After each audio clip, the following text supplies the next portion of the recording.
આજના સમયમાં આપણે પુસ્તક, મોબાઈલ અને ઇન્ટરનેટની માધ્યમથી આપણે માહિતી મેળવીએ છીએ. પણ શું તમે વિચાર્યું છે કે હજારો વર્ષ પહેલા લોકો પોતાનો ઇતિહાસ કેવી રીતે લખતા હતા?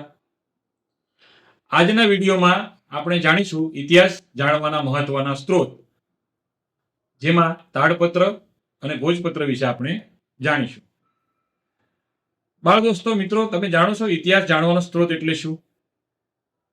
ભૂતકાળમાં શું બન્યું હતું તે જાણવા માટે જે પુરાવા અને સામગ્રી આપણને મદદ કરે છે તેને ઇતિહાસ જાણવાનો સ્ત્રોત કહેવામાં આવે છે.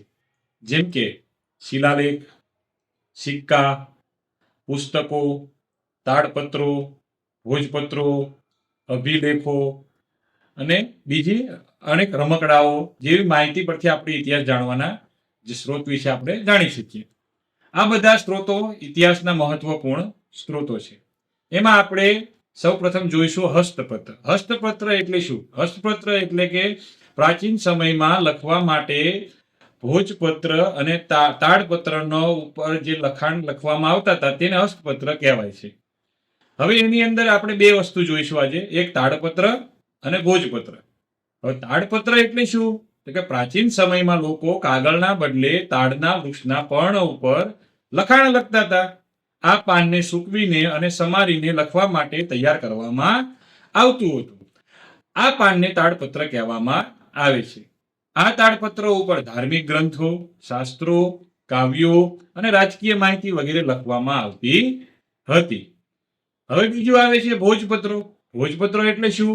કે ભોજપત્ર એ હિમાલયમાં થતા ભૂર્જ નામના વૃક્ષની પાતળી આંતરછાલ ઉપર લખવામાં આવતું લખાણ એટલે ભોજપત્રો.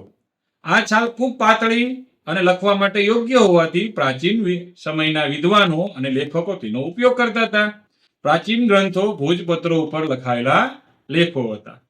હવે ઇતિહાસમાં આનું શું મહત્વ છે તાડપત્ર અને ભોજપત્રનું? તો કે તાડપત્ર અને ભોજપત્રો દ્વારા આપણે પ્રાચીન ભારતનું જ્ઞાન, ધાર્મિક ગ્રંથો, સાહિત્ય, વિજ્ઞાન અને તત્વજ્ઞાન વિશેની સંપૂર્ણ માહિતી આપણને મળે છે.